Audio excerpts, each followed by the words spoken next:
vamos a entrar a Pérgamo y Tiatira y vamos a estar viendo un fenómeno que como que va en aumento y va hacia arriba y luego va hacia abajo y sube mucho o desciende mucho. Hace 8 días pues vimos Efeso y vimos Esmirna, ¿sí? La meta suprema de Dios, siempre que estudiemos la Biblia, Apocalipsis, Ezequiel, Génesis, Reyes, sea lo que sea que estudiemos de la Biblia, nunca debemos perder de vista la meta suprema de Dios. El plan de Dios para cada uno de nosotros siempre ha sido y será que seamos transformados a la imagen de Jesús. Dios no tiene un plan B. Ese es la meta desde el principio y lo es hasta el final. Y lo estamos corroborando aquí en el Apocalipsis. Las 7 iglesias representan 7 diferentes tipos de cristianos y la suma de las cualidades de todas son las cualidades de Jesús que debemos fortalecer en nuestras vidas. Y la suma de los defectos son los que debemos evitar y superar. Tanto cualidades como defectos son evaluados con base a las bienaventuranzas. La regla de evaluación son las 9 bienaventuranzas. Las cualidades a fortalecer. Hemos visto en Éfeso y en Esmirna 9 cualidades de Jesucristo que nosotros debemos fortalecer en nuestras vidas. Obras, paciencia, no poder soportar a los malos, probar a los que se dicen ser apóstoles y no lo son, sufrir, no desmayar, aborrecer las obras de los nicolaitas y tribulación y pobreza. Van 9 cosas nada más en Éfeso y en Esmirna. En la última semana, ahorita estamos viendo 2 iglesias la semana pasada, 2 hoy, 2 la semana que entra, y en 2 semanas, cuando examinemos la 7ª iglesia, va a haber tiempo para meternos en qué significan las obras o cómo se ven las obras o la paciencia, o sea, cómo se ve eso tanto en el carácter de Cristo, en la vida de Cristo, y cómo se debe ver en nuestras vidas. Ahorita basta con saber que son cualidades, algunas son bastante claras, ¿verdad? Y defectos a superar, solamente le mencionó defectos a Éfeso. A los de Éfeso les señaló 2. El arduo trabajo, fíjese, la palabra arduo trabajo en algunas Biblias se traduce como excesivo trabajo, o sea, los afanes de este siglo que dijo Cristo, o sea, era un trabajo más allá de lo que debían hacer, y muchos comentaron que esa fue la causa de perder su primer amor hace 8 días, y esa fue la causa por la cual yo lo perdí hace ya muchos años. Y el segundo defecto es dejar el primer amor, el principal amor. Ahora, vemos un patrón progresivo y regresivo entre una y otra iglesia. De una iglesia a otra podemos verlo respecto a los resultados de obedecer o no los mandamientos de Jesús y sus advertencias. Por ejemplo, él toma a Éfeso y les señala un defecto y les dice: recuerden de dónde han caído, arrepiéntanse, hagan las primeras obras y oigan la voz del Espíritu Santo. Si ustedes hacen eso, entonces ustedes van a superar esa caída, van a superar ese defecto en el cual ya están. Ahora, nosotros tenemos solamente 2 opciones: obedecer o desobedecer. Obedecer implica poner en práctica lo que nos dice. Desobedecer simplemente implica ignorarlo o simplemente seguir haciendo lo que estamos haciendo como lo estamos haciendo. Hay consecuencias si desobedecemos y hay también consecuencias si obedecemos, solamente que las consecuencias de la obediencia son positivas y las consecuencias de la desobediencia son negativas. A Esmirna no le reprende nada. Y son una iglesia modelo y podemos discernir que es el resultado de corregir las deficiencias de Éfeso, y en Esmirna la voluntad de Dios progresa. Por eso es que pues vemos a Éfeso cayendo, pero de pronto si Éfeso obedece, si Éfeso atiende las advertencias de Dios, entonces Éfeso va a ser como Esmirna y entonces se va de abajo que cayó a arriba a ser un modelo. Porque vamos a ver que no importa qué tan bajo podamos caer por rebeldía o por ignorancia o por descuido, sea la razón que fuere, no importa qué tan bajo caigamos, siempre va a haber esperanza.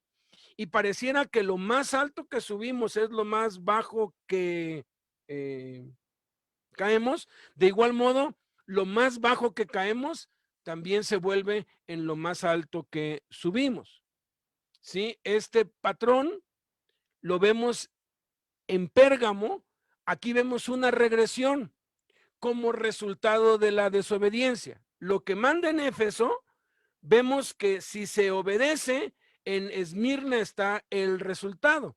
Pero en Pérgamo vemos claramente un resultado de la desobediencia y un declive que degenera en terrible corrupción en Tiatira hasta la muerte en Sardis. O sea, si la caída había sido acá y el levantamiento había sido acá, pues ahora la caída es 3 metros bajo tierra, porque llega, fíjense, de la tolerancia a la corrupción, a la muerte.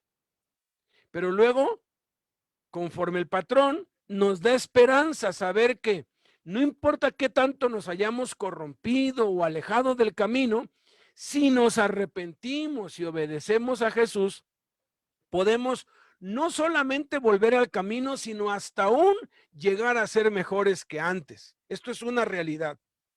Esto lo vemos en la iglesia de Filadelfia, que es la mejor de todas y debe ser la meta de cada cristiano, pues es la que mejor representa el carácter y la obra de Jesús. Sin embargo, conforme al patrón, obediencia, resultados; desobediencia, consecuencias. Si persistimos en pecar y no arrepentirnos, o sea, vivir en desobediencia, llegaremos al colmo del cinismo y la corrupción como la Odisea. Y eso es terrible. Muchos piensan que porque Dios les da de comer y Dios los protege y Dios los guarda, ya han agradado a Dios, pero se les olvida que el pueblo de Israel, Dios les daba de comer pan del cielo, les tenía una columna de fuego en la noche para que el frío no los matara, una nube que los cubría del calor ardiente para que no se murieran, y sin embargo, Dios se desagradó de ellos y sus cuerpos quedaron postrados en el desierto. Entonces, el tener provisión, el tener protección, el tener salud no es evidencia ni es garantía de que Dios está conmigo porque me va bien, porque la iglesia de la Odisea era una iglesia que tenía mucho dinero, abundaba lo material. Entonces hay que tener muchísimo cuidado de no evaluar nuestro nivel espiritual con lo material, sino como dice Jesucristo en las bienaventuranzas. El cristiano, las 7 iglesias se pueden resumir en una sola frase. El cristiano afanado, sin pasión, que dejó su primer amor, si se arrepiente y obedece a Jesús, puede llegar a ser fiel y sufriente, aunque sea perseguido. Pero si desobedece, puede convertirse en un cristiano carnal, bajo opresión externa e interna, y llegar a ser corrupto, tolerante y permisivo, hasta estar muerto. Pero si se arrepiente y obedece, puede resurgir para ser un misionero modelo. Pero no, si no lo hace, terminar sus días como un cristiano mediocre, tibio y estéril. Yo tengo ya 35, voy para 36 años sirviendo a Jesucristo. Jaime sirvió a Cristo más de 45 años. Y él me contaba, y ahora que han pasado 3 décadas en mi vida, ya voy para 4, yo he visto muchos cristianos llegar a ser mediocres y no volver a dar fruto jamás. Les voy a contar de 2 o 3 casos que me contó Jaime. No voy a dar nombres ni nada, pero yo conocí esos casos y la verdad, no podemos jugar con Dios. La palabra de Dios no se puede tomar a la ligera porque Dios sí la cumple, tanto para premiar como para disciplinar. Ahora vamos a ver nuevas cualidades y defectos. Vimos en Éfeso y en Esmirna 9 cualidades y 2 defectos. Ahora Pérgamo y Tiatira añadirán 5 cualidades y 4 defectos. Miren, si sumamos las cualidades de las 7 iglesias, hallamos que son 17 y los defectos son 16, o sea, hay una cualidad más que los defectos, pero casi son iguales. Y de pronto dices, bueno, pero ¿por qué no son las mismas cualidades que los defectos? Bueno, los números son importantes en Apocalipsis y nos muestran también verdades, realidades y revelaciones espirituales que nos ayudan a fortalecer las cualidades y a evitar, corregir y superar los defectos. En este caso en particular, 17 cualidades. ¿Qué significa el número 17? El 17 aparece 13 veces en la Biblia y significa perfección espiritual. Es la suma de 2 números perfectos, el 10 y el 7. Y es un número primo, o sea, no es múltiplo de otros, no se combina, no se mezcla con nadie. Los 7 primeros números primos son 1, 3, 5, 7, 11, 3 y 17. Al que le gustan las matemáticas, se fascina con los números primos, son una curiosidad matemática fascinante. En Romanos hay 17 bendiciones para los creyentes. Entre ellas existe una serie de 7 y una serie de 10. Hay 7 partes en la pregunta, ¿quién nos apartará del amor de Dios? En Romanos 8:35 y 10 en la contestación en Romanos 8:39. Esta es la perfección del orden espiritual y del poder de Dios, y es la perfección espiritual y eterna de la posición del creyente en Cristo. En el día de Pentecostés se hablaron 17 lenguas, el día del descenso del Espíritu Santo. Hay 17 oraciones de Jeremías en los 30 primeros capítulos de su libro, luego silencio. Esto nos enseña que las cualidades son resultado de andar en el Espíritu, de hacer las cosas en sus fuerzas y no en las nuestras. Digo pues, andad en el Espíritu y no satisfagáis los deseos de la carne, porque el deseo de la carne es contra el Espíritu y el del Espíritu es contra la carne, y estos se oponen entre sí para que no hagáis lo que quisierais. Y hay 16 defectos en total, agárrense, porque el número 16 aparece 22 veces y significa orden humano. 10 es el número del orden divino, 6 es el número del hombre. En segundo de Crónicas 29, 17, 28, 1, 27, 1 y 8, segundo de Crónicas 26, 1 y 3, se utiliza el número 16 para el orden humano, o sea, es algo totalmente humano que no tiene absolutamente nada de Dios. Esto nos enseña que los defectos son resultado de andar en la carne, de hacer las cosas en nuestras fuerzas y no en las suyas. Con Pérgamo y Tiatira vamos a aprender de Jesús más ampliamente qué significa andar en el Espíritu y no satisfacer los deseos de la carne, cuáles son esos deseos que nos pueden hacer caer. Recordemos el patrón de Jesús para cada iglesia. Primero presenta sus virtudes y luego, no exactamente en este orden, pero hace estas 6 cosas, enumera las cualidades con base a Mateo 5, luego les menciona las consecuencias, los sellos, luego les da mandamientos para revertir las consecuencias, luego les da advertencias, que son las trompetas, y o juicios, copas, si no obedecen y reinciden. Y por último les da promesas para el futuro si obedecen los mandamientos y hacen caso a las advertencias. No a todos les da las 6 cosas, porque no todos necesitan, no todos tienen pues defectos. Entonces, vamos ya directamente a la iglesia de Pérgamo. La iglesia de Pérgamo representa al cristiano carnal bajo opresión interna y externa. Ahora, es lógico, si yo dejé mi primer amor, ¿no? Ya Cristo no es lo principal en mi vida y no me arrepiento, no me acuerdo de dónde caí, no hago las primeras obras y no oigo la voz del Espíritu Santo, entonces voy a abrir puertas. ¿Para qué?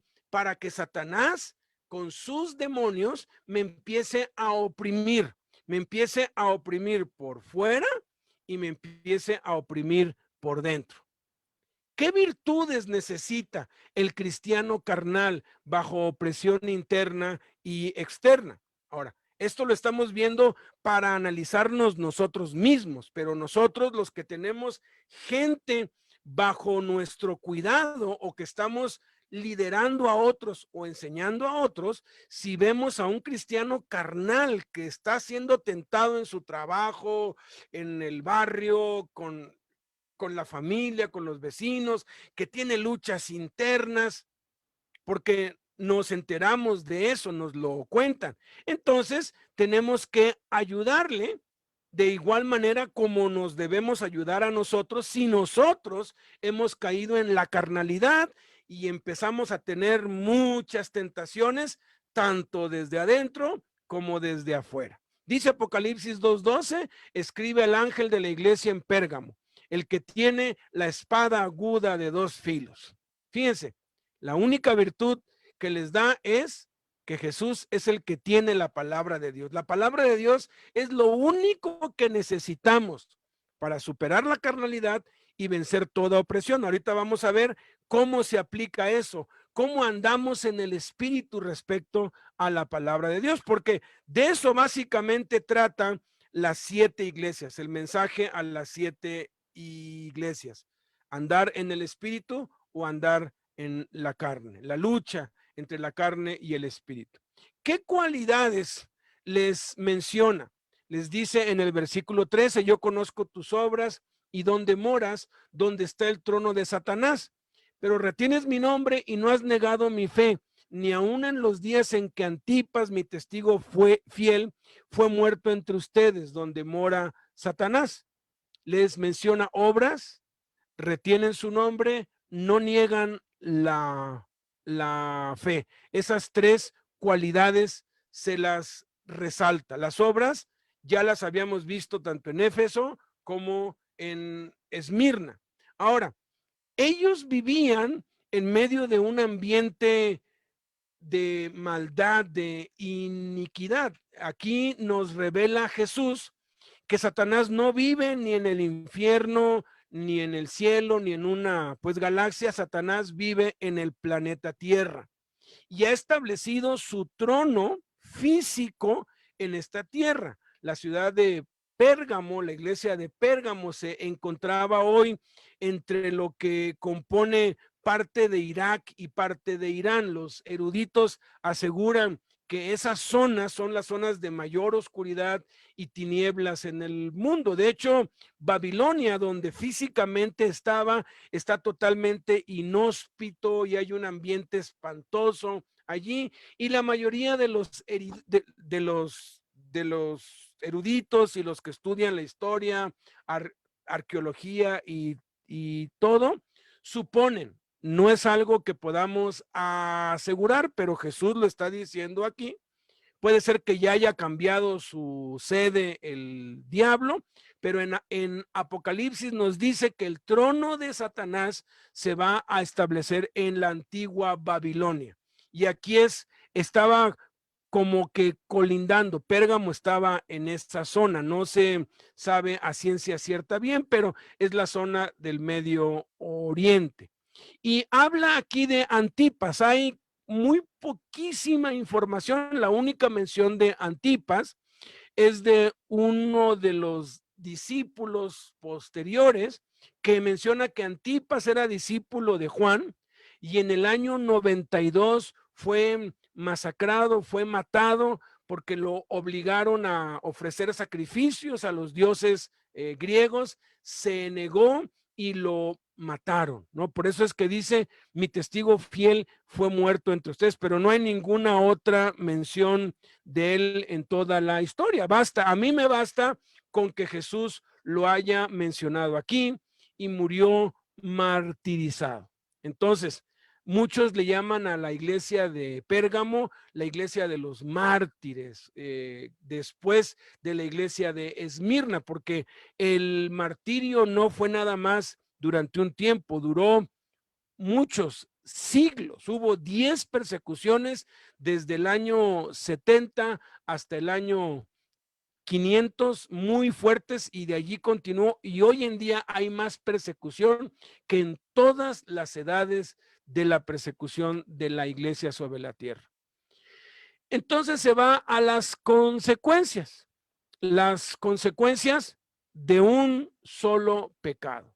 Dice, pero tengo unas pocas cosas contra ti, que tienes allí a los que retienen la doctrina de Balaam, que enseñaba a Balac a poner tropiezo ante los hijos de Israel, a comer de cosas sacrificadas a los ídolos y a cometer fornicación. Y también tienes a los que retienen la doctrina de los nicolaitas, la que yo aborrezco. Fíjate, dos consecuencias de un solo pecado.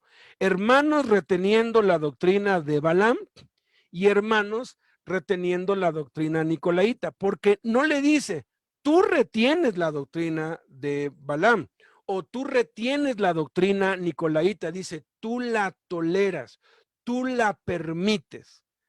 El pecado es la permisión, esa permisión que a veces se disfraza de sabiduría. No menciones la palabra pecado porque la gente se puede ofender. Vamos poco a poco y les doran la píldora y de tanto que la adoran, se vuelven como una iglesia de Pérgamo porque saben que hay quienes retienen la doctrina de Balaam y hay quienes retienen la doctrina nicolaita y no hacen nada, porque dice, los tienes allí. Entonces, ¿qué es la doctrina de Balaam? Ahora, ¿podemos llegar a practicar nosotros la doctrina de Balaam? Por supuesto que sí, nosotros podemos llegar a hacer esto. Muchos no entienden o no saben qué es la doctrina de Balaam. Básicamente es usar a Dios para pecar o pecar en el nombre de Dios. Ahorita se los voy a explicar. Es algo muy grave porque implica pedirle a Dios en oración en contra de su voluntad revelada. Miren, la historia de Balaam la conocemos todos. No la voy a contar todo porque sé que conocen la historia de Balaam. Llegan un día unos príncipes con algunos tesoros y le dicen, el rey Balac quiere que vayas y maldigas al pueblo de Israel que está en sus fronteras. Y Balaam les dice, déjenme ir a consultar con Dios. Lo que me diga, lo voy a hacer. Y va, ora, consulta con Dios y Dios le dice, no vayas, no vayas, no vayas. Y les dice, no vayan, no, que me dé la mitad de su reino, no voy a ir. Y al otro día le manda 10 príncipes y más tesoros. Le dicen, ándale, mira, Balaam dice que vayas. ¿Y qué es lo que hace Balaam? Él ya conocía la voluntad de Dios y fue a orar otra vez. Eso es un insulto tan grave. Eso indigna a Dios que tú lo consultes para hacer algo que él ya te dijo que no. ¿Y saben qué es lo que le dijo Dios? Sí, vas. Conocemos la historia de la asna. El ángel salió para matar a Balaam y gracias al asna, Balaam no se murió. Y entonces cuando él vio la seriedad de su pecado, la gravedad de lo que había hecho, le dijo, no, ahora lo vas a hacer porque lo vas a hacer, porque tienes que entender que conmigo, que con Dios no se juega. Y hay que tener muchísimo cuidado con seguir la doctrina de Balaam. Les voy a dar 3 ejemplos. Primer ejemplo, el yugo desigual. Todos sabemos que no nos debemos casar con personas que no tengan nuestra misma fe. En 37 años que tengo conociendo a Cristo, 36 años que le sirvo, he visto tantas desobediencias en este punto. Jóvenes, jovencitas, que se enamoran de alguien que no es cristiano, y cuando ya se van a casar o algo, y me dicen, pues es que Dios me mostró en una visión que ella era, es que Dios me habló y me dijo que él era. Y miren, yo simplemente aquí veo la doctrina de Balaam. Yo les digo la verdad. Mira, el peor de los cristianos, el más carnal, el más débil, el más pusilánime, el peor de los cristianos es 1000 veces mejor que el mejor de los paganos, porque tiene esperanza, porque tiene a Cristo. No, yo lo voy a convertir. No lo conviertes en nada, conviertes a un príncipe en sapo, posiblemente. Segundo ejemplo, robar. Robar es pecado. Pero hay quienes oran para robar.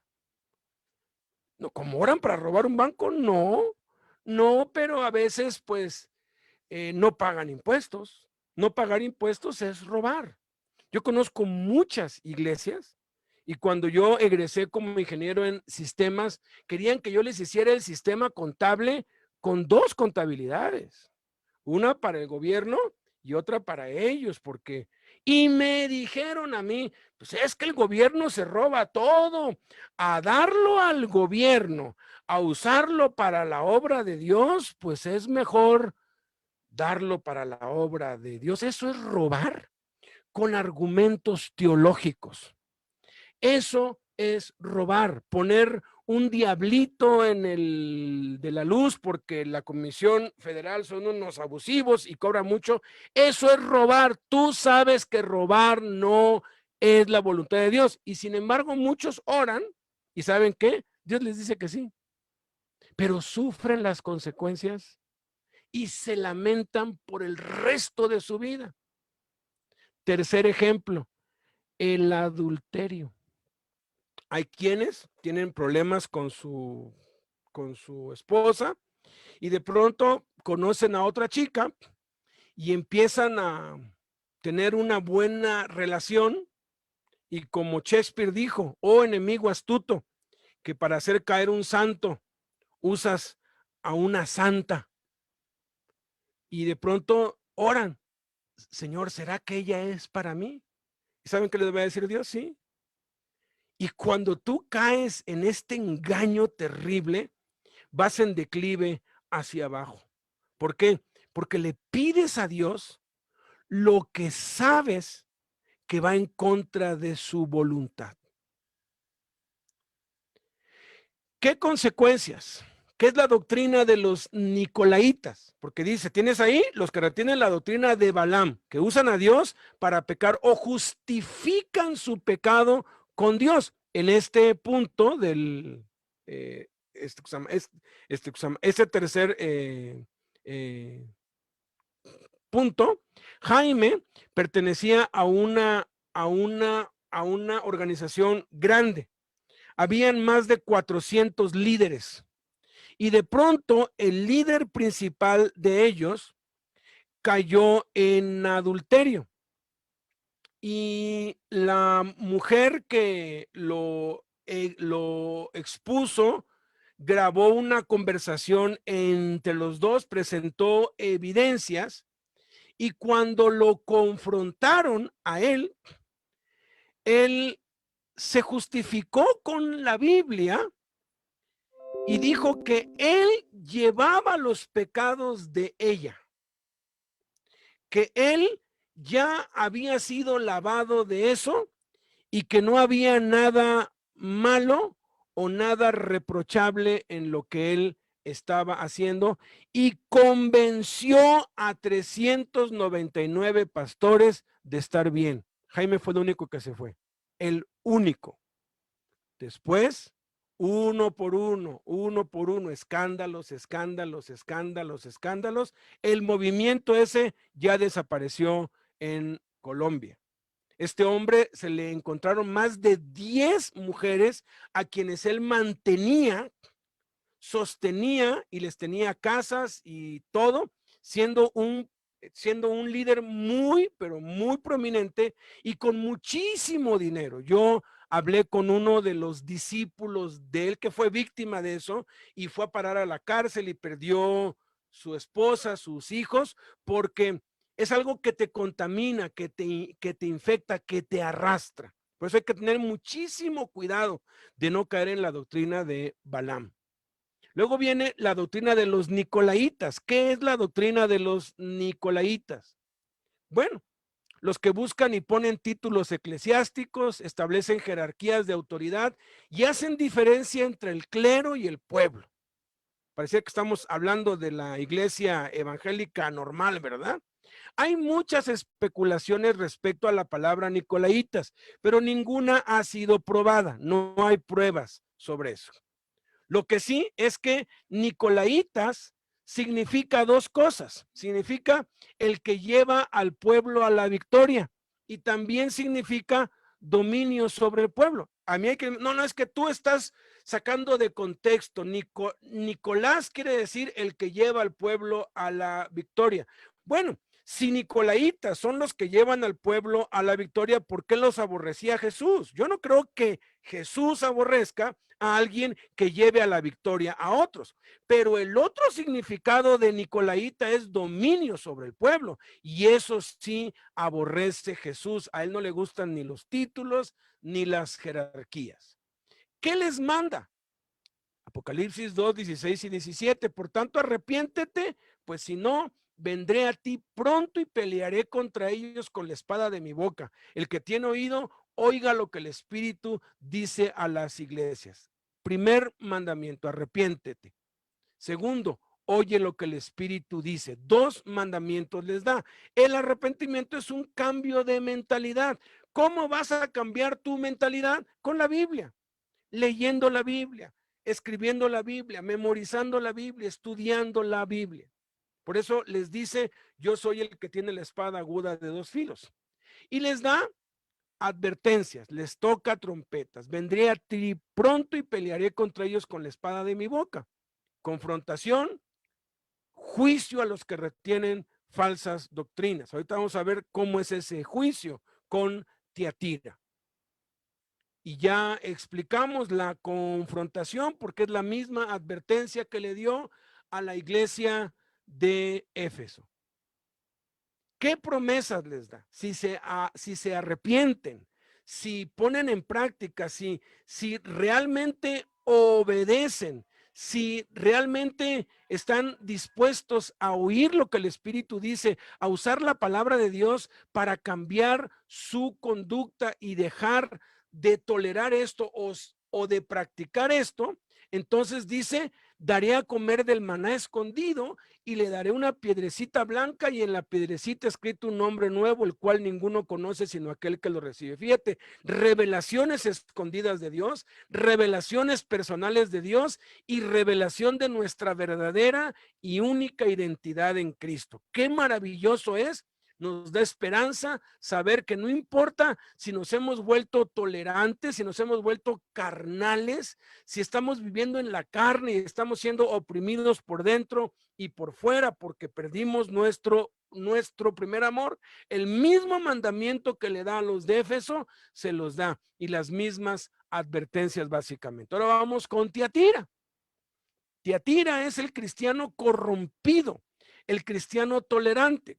Si bien la tolerancia de Pérgamo era para con otros, en Tiatira ya la tolerancia es para con uno mismo y eso es algo natural. Si yo le permito a otro, le tolero el pecado, al rato yo lo voy a estar haciendo también. Muchos padres cometen el error de con tal de tener a sus hijos en casa, pues el hijo embaraza a la novia, pues tráetela a la casa y los acomodan ahí en un cuarto, total que ahí vivan, se aman. ¿Qué es lo que están haciendo ellos?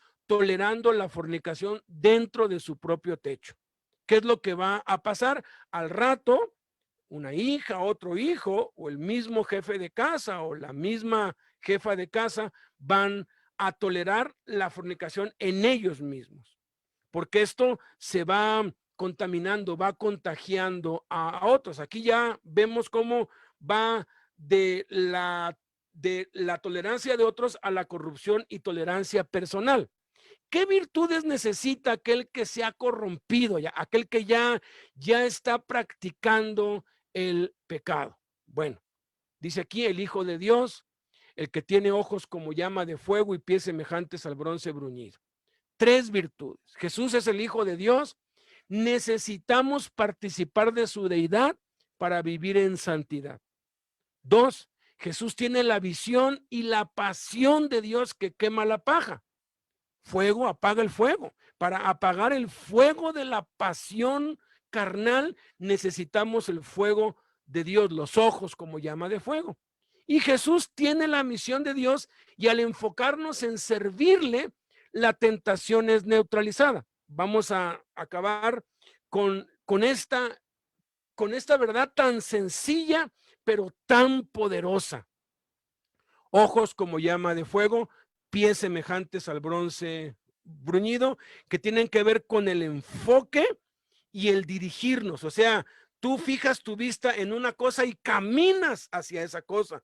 Los ojos se fijan y los pies nos llevan a donde se fijan los ojos. ¿Qué cualidades les menciona? Fíjense que les menciona cualidades parecidas a Éfeso. Yo conozco tus obras y amor y fe y servicio y tu paciencia y que tus obras postreras son más que las primeras. Fíjate, les menciona, ellos estaban haciendo obras. O sea, aquí ya estaban viviendo una doble vida. ¿Por qué? Porque mientras hacían obras, estaban practicando el pecado.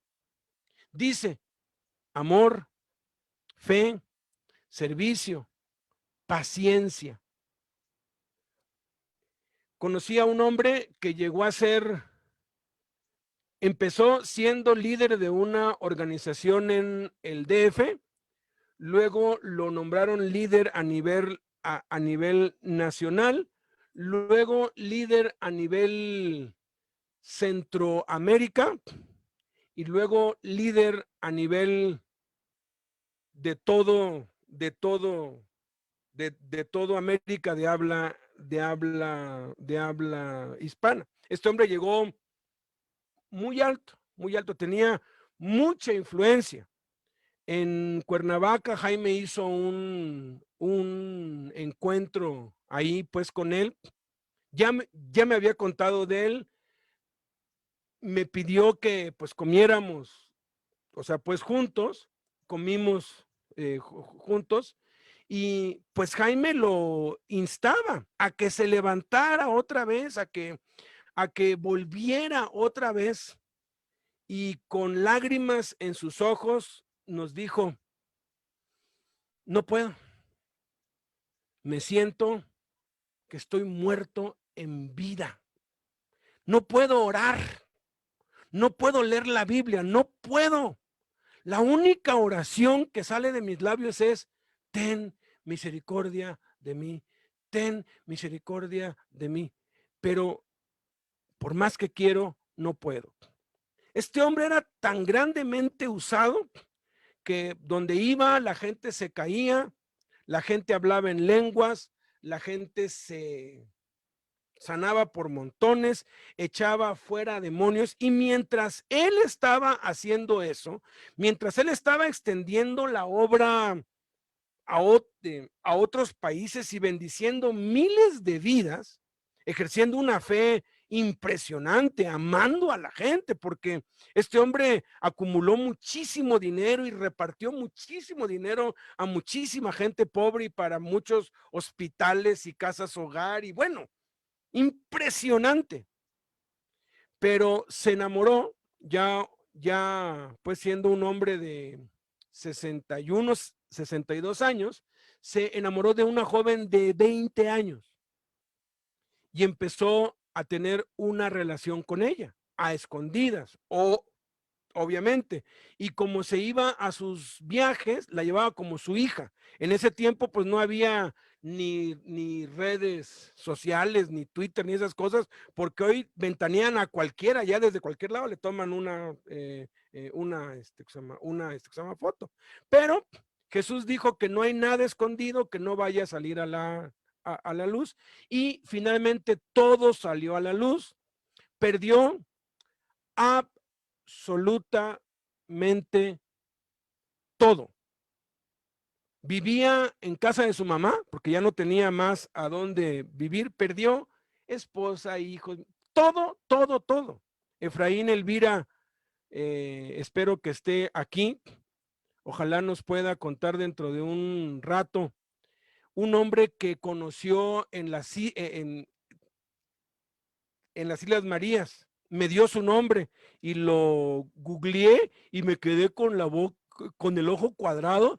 Dije, no puede ser. Un hombre con un ministerio mundial. El hombre tenía una flotilla de aviones. Cayó en adulterio, persistió en el adulterio y fue a parar a la cárcel, a las Islas Marías, a estar de compañero de celda de Efraín Elvira Moreno, y le contó su historia y le dijo, todo lo perdí por el adulterio. Y eso es de lo que trata esto. Consecuencias, dice Apocalipsis 2:20 al 21, pero tengo unas pocas cosas contra ti, que toleras que esa mujer Jezabel, que se dice profetiza, enseñe y seduzca a mis siervos a fornicar y a comer cosas sacrificadas a los ídolos, y le he dado tiempo para arrepentirse, pero no quiere arrepentirse de su fornicación. Fíjate, dos consecuencias: tolerar la fornicación y tolerar la idolatría.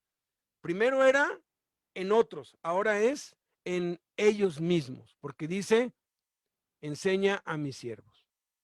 Ahora, no hay evidencia que Jezabel fuese una persona real. Cuando dice esa mujer, esa mujer Jezabel, no está hablando de que había una hermanita que se llamaba Jezabel y que andaba haciendo eso. Habla de que ésta profetizaba y enseñaba, o sea, se decía profetiza, que quiere decir que decía que hablaba de parte de Dios y que enseñaba. Jesús se refiere simbólicamente a la malvada Jezabel. Si alguien quiere conocer su historia, lea el primer libro de Reyes del 16 al 21 y el segundo de Reyes 9. Voy a dar un resumen breve de ella. Fue hija del rey de Sidón. Sidón fue el primogénito de Canaán. Sidón fundó una ciudad que después se llamó así, que se llama Sidón, y de allí ese rey tuvo una hija. Fíjate, el hijo de un maldecido, porque fue maldecido por Noé. Destruyó y mató a los profetas de Jehová, los destruyó y los mató, rodeada de 950 profetas falsos, comía con ellos. Algunas fuentes extra bíblicas hablan de que hacía orgías con esos 950 hombres, ella la única mujer.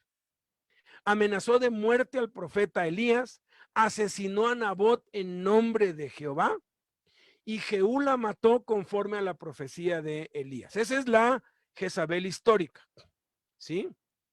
Primero de Reyes 21:25 y segundo de Reyes 9:22 describen claramente el carácter y la mala influencia de Jezabel, que nos ayuda a entender a qué se refiere con Jezabel el Señor Jesús. Dice, a la verdad, ninguno fue como Acab, que se vendió para hacer lo malo ante los ojos de Jehová, porque Jezabel, su mujer, lo incitaba.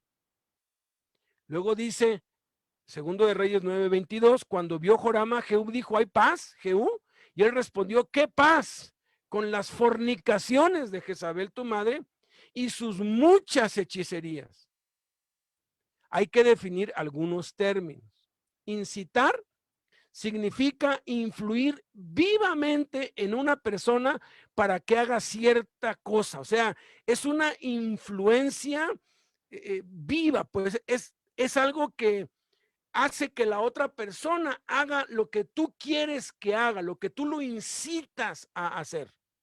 Hechicería, muy pocos saben lo que realmente significa hechicería. Significa conjunto de conocimientos, prácticas y técnicas que se emplean para dominar de forma mágica o forzada el curso de los acontecimientos o la voluntad de las personas. Magia significa la habilidad de crear trucos que dan la ilusión de manipular objetos, situaciones o personas de forma que la lógica no puede llegar a entender, pero todos los magos hacen trucos. Y hay un mago que devela los trucos de los magos, lo odian porque te presenta un truco de magia y te quedas con él y dices, wow, ¿cómo le hizo? Y después te muestra cómo lo hizo por atrás y todos son trucos, no hay nada de sobrenatural. De hecho, muchos asocian la hechicería con los demonios. No tiene que ver nada, ¿eh? Los demonios tienen que ver con la brujería, con la cartomancia, con los agoreros, con la consulta, pero con la hechicería los demonios no tienen que ver nada. Todo es el ingenio humano, la habilidad humana. La magia no es producida por espíritus, es creada, es tramada, manipulada por hombres muy inteligentes. Entonces, Jezabel era incitadora y hechicera, es decir, influía vivamente en su esposo Acab y en 950 hombres a través de conocimientos, prácticas y técnicas para dominarlos, para practicar la fornicación de forma mágica, mediante trucos que no podían entender, a fin de controlarlos y que practicaran la idolatría y la fornicación. Los tenía como hechizados, pues, o sea, eran como sus robots. Eso es, eso es parte de lo que utilizó Hitler para dominar la voluntad de millones.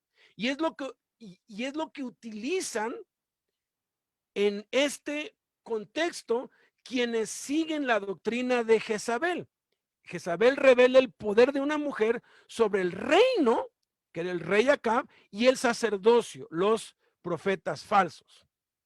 Hoy se habla mucho del espíritu de Jezabel. Yo no sé de dónde lo sacaron, pero esa frase no aparece en la Biblia. No hay tal espíritu de Jezabel en la Biblia. Y si vamos a enseñar la Biblia, tenemos que enseñar bíblicamente.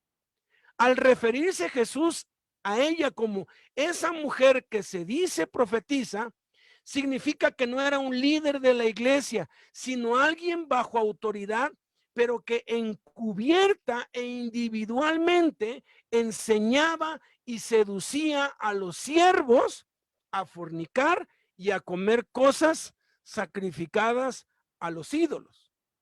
Hoy puede ser cualquier hermano o hermana que, con artimañas y trucos, incite a los líderes a la tolerancia hacia la fornicación y a la idolatría. Algunos lo hacen conscientemente. Conocí a la esposa de Diego Alfredo Ruiz Coronel. Él estuvo preso en el Cerezo de Puebla, vive en el Carmen, Nuevo León, tiene un centro de rehabilitación allí. Yo los hospedé en casa, estuvieron una semana conmigo, fuimos a las cárceles de Salvo de 1997, 98, y ella había sido bruja y ella había hecho pacto de sangre. Ella se había vuelto satanista y había estudiado las artes de, pues, brujería y de magia, y pertenecía a una secta satánica cuyo único objetivo era destruir iglesias cristianas. Y ella se infiltraba en iglesias, se hacía pasar por nueva convertida, luego iba involucrándose, creciendo, y la mayoría de las veces hacía caer en adulterio al pastor para el escándalo y que se desintegrara esa iglesia, y hacía caer, ella iba a hacer caer a los hermanos. a propósito, era un pacto de sangre que ella había hecho. Se convirtió cuando la descubrieron en una iglesia, un siervo de Dios, un verdadero siervo de Dios que no cedió, pero que le tuvo misericordia y compasión, y la esposa de este hombre y él la llevaron a Cristo y hoy ella sirve a Cristo. Sí hay personas así, pero también puede tratarse de una filosofía, doctrina o ideología que puede entrar a la vida de los siervos por libros o medios de comunicación. No necesariamente tiene que ser una persona de carne y hueso. Por eso yo pienso que Jesús utilizó el símbolo de Jezabel. Satanás está muy activo en los medios masivos de comunicación y las redes sociales, difundiendo y esparciendo esta falsa enseñanza. Muchos han caído en sus redes y han surgido sectas como los mormones, los niños de Dios, cuyo propósito escondido es la promiscuidad sexual y la idolatría de sí mismos y del dinero. Son religiones con un trasfondo sexual. Los musulmanes también, porque en la doctrina musulmana al hombre se le permite tener cuantas mujeres quiera, siempre y cuando las pueda mantener y no sean de otro. Fíjate, hay ciertas reglas para fornicar y adulterar. Y usan a Abraham, usan a Isaac, usan a pues Jacob como ejemplos, usan a David, usan la Biblia para justificar su pecado. El trasfondo de esas sectas es sexual y de corrupción económica. Y todo empieza de manera imperceptible, muy sutilmente y a veces en forma espiritual. Y la raíz de eso es la tolerancia. Solo basta un poquito para que Satanás y el pecado empiecen a invadir hasta llegar a esclavizar. Yo conocí a Reinaldo, pues creo que fue fue antes del Congreso en la cárcel de Mazatlán. Antes de eso hubo un congreso, no me acuerdo dónde fue, pero compartió Rey esa vez y él dijo que a Satanás él nada más necesita 5 minutos de tu tiempo, de tu atención, para tomarse 5 o 10 años para hacerte caer. Si tú nada más le prestas atención 5 minutos, él se va a tomar 5 días o 5 meses o 5 años para hacerte caer. Cosas que parecen inofensivas son semillas que echan raíces y crecen y destruyen familias. 3 ejemplos les voy a dar. El impudor es una palabra que sí existe. La palabra impudor sí existe. Busquen en el diccionario. Impudor es lo contrario del pudor. Aquí, en China, en África, en Asia, es impúdico que un hombre entre a cualquier parte con la camisa abierta, mostrando todo el pecho. Eso es impúdico. Es impúdico que una mujer muestre sus pechos. Es impúdico que una mujer muestre sus piernas. Es impúdico y no importa la cultura. Aquí no estamos hablando ni siquiera de cristianismo. Es una cuestión de cultura. La ropa demasiado apretada que pone a la luz los miembros genitales del hombre o de la mujer es algo que se considera impúdico.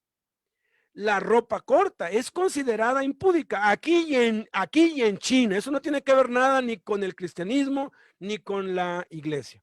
Pero cuando nosotros toleramos eso, un poquito, pues está mostrando las piernas. Pues, ¿qué más da? ¿No? Cuando tú toleras eso, esa es una semilla que después va a degenerar en pornografía. Ojalá algún día puedas googlear pastores adictos a la pornografía o ministerio a pastores adictos a la pornografía, y te vas a quedar espantado de los miles y decenas de miles de pastores alrededor del mundo que se meten a programas como los de AA para ser liberados de la adicción a la pornografía. Un escándalo espantoso sucedió en Hillsong. Hillsong, una iglesia australiana, cantan hermoso. El hijo del pastor adicto a la pornografía no se sabía, pero él fingió tener cáncer, corrompió, les pagó a unos médicos para que le pudieran tener un cuarto privado a solas y poder recluirse ahí por días y semanas, y los médicos decirle a los padres, es que no lo pueden ver porque está en terapia intensiva para estar viendo pornografía las 24 horas del día, a veces sin dormir por días enteros. Eso es información pública en internet. Y era un hombre que cantaba como Los Ángeles, canta como Los Ángeles y compone canciones bellísimas. Pero todo comenzó con el impudor. Y si tú estás diciendo, no, a mí no me va a pasar, ya te pusiste la soga al cuello, porque de esta agua no beberé. Hay una gran lista que yo creo hacen Los Ángeles. Y, mira, este dijo que no va a caer en eso. Va para atrás. Es delicadísimo. Segundo ejemplo, las charlas. ¿Qué tiene de malo una charla? Pues no tiene nada de malo, estamos charlando aquí, pero entre amigos, entre hombres. Pero charlar con una mujer que no es tu esposa, óyeme, cuidado. No dice aquí hablar o platicar, tenemos que hablar en nuestros trabajos, en nuestros ministerios con otras mujeres, eso no lo podemos evitar. Pero charlar, tener una conversación con una conocida o con una extraña, hay quienes dicen, pues es que yo estoy en el chat con una de Rusia o de Alemania. Es más, uso el traductor para que me entienda y yo le entienda. Nomás charlamos, nomás platicamos. Bueno, eso te va a llevar al adulterio, no necesariamente con ella, pero te va a llevar al adulterio con alguien más, porque estás tolerando esa semilla que va a degenerar en adulterio. Tercer ejemplo, la franqueza. No es que yo soy muy franco. A mí cuando alguien me dice, ¿te puedo ser franco? Yo siempre les digo, oye, entonces nunca me has sido franco. O sea, vas a ser ahorita franco y no has sido franco antes. En la franqueza, aquí no es que yo digo las cosas como son y al que le duela, que le duela. Bueno, hay que hacerlo general. Personalmente hay que tener mucho amor y mucho tacto. Se convierte en odio y el odio degenera en amargura y destruye familias y destruye todo. ¿Qué les manda? Dice, pero a ustedes y a los demás que están en Tiatira, a cuantos no tienen esa doctrina y no han conocido lo que ellos llaman las profundidades de Satanás, yo les digo, no les impondré otra carga, pero lo que tienen, reténgalo hasta que yo venga. El que tiene oídos, oiga lo que el Espíritu dice a las iglesias. Retén lo que tiene y oye lo que el Espíritu dice. Esas dos cosas manda, retener y oír. ¿A quiénes les manda? Fíjate, excluye a los que han caído bajo el control de esa doctrina satánica y son fornicarios e idólatras.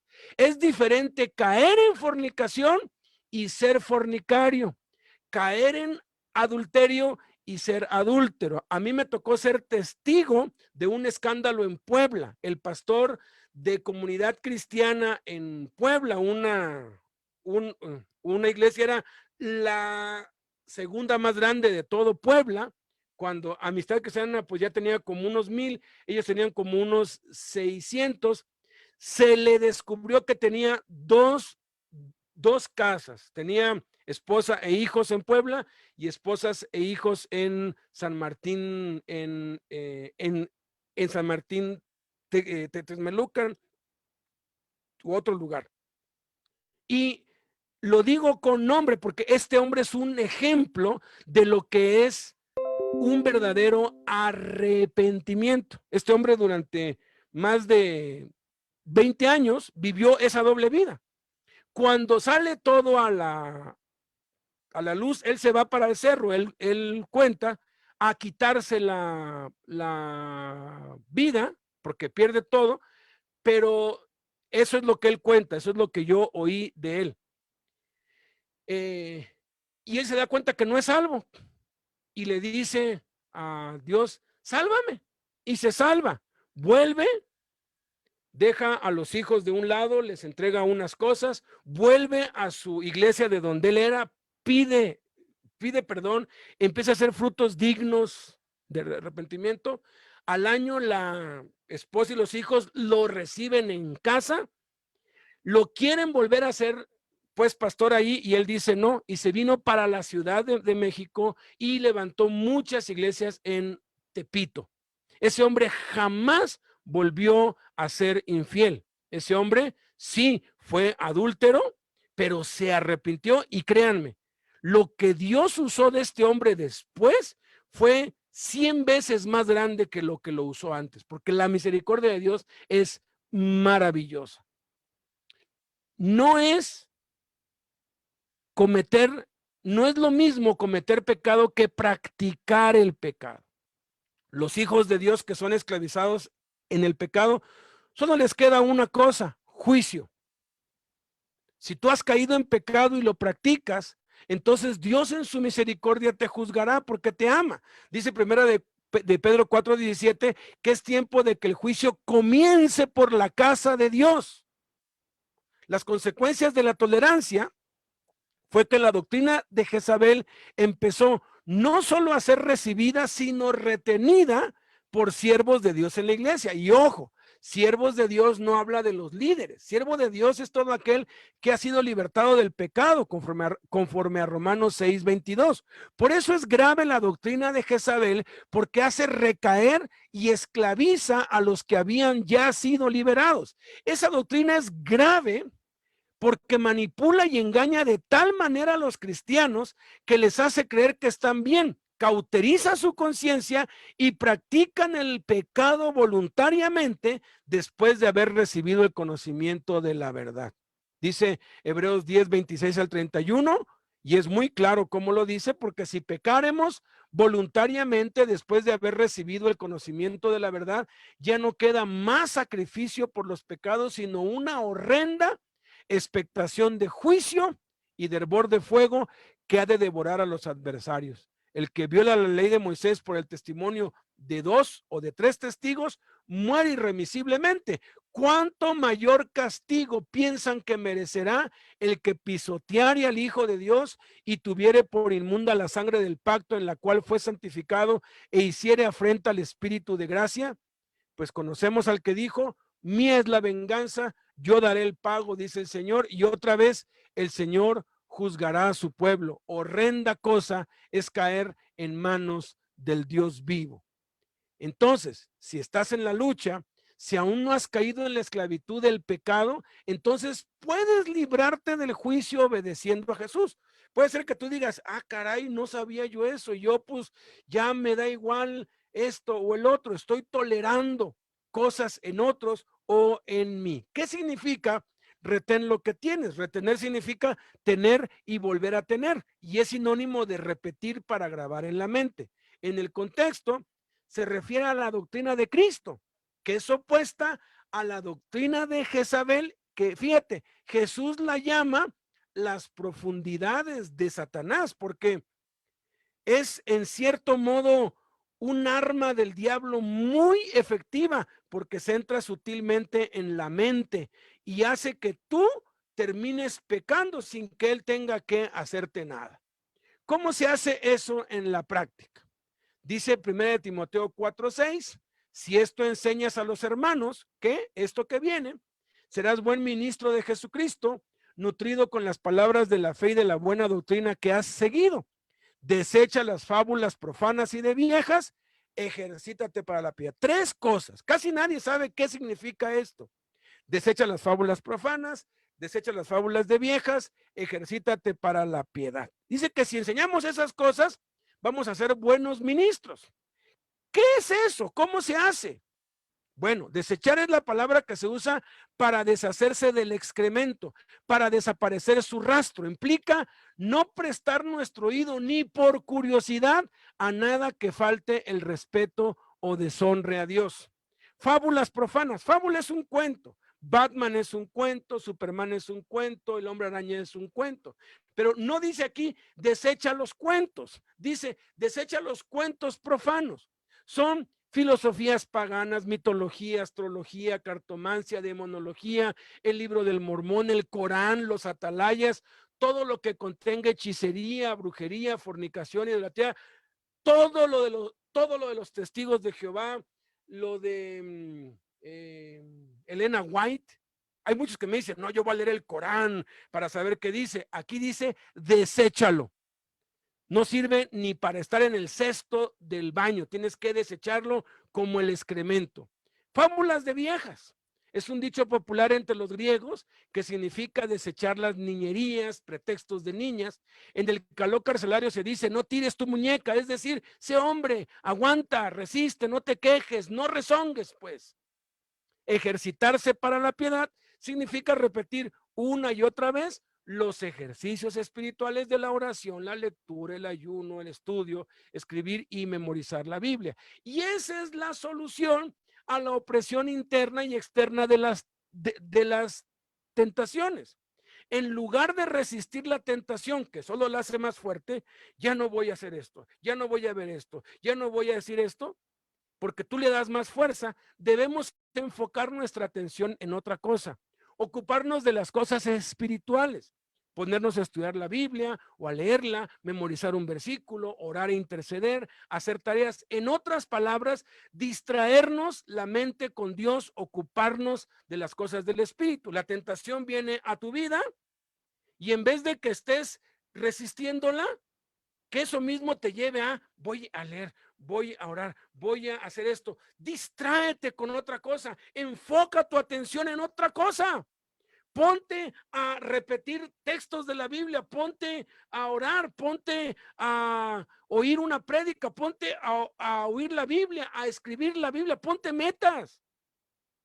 Y cuando tú te distraes, la tentación por sí sola se desvanece. ¿Por qué?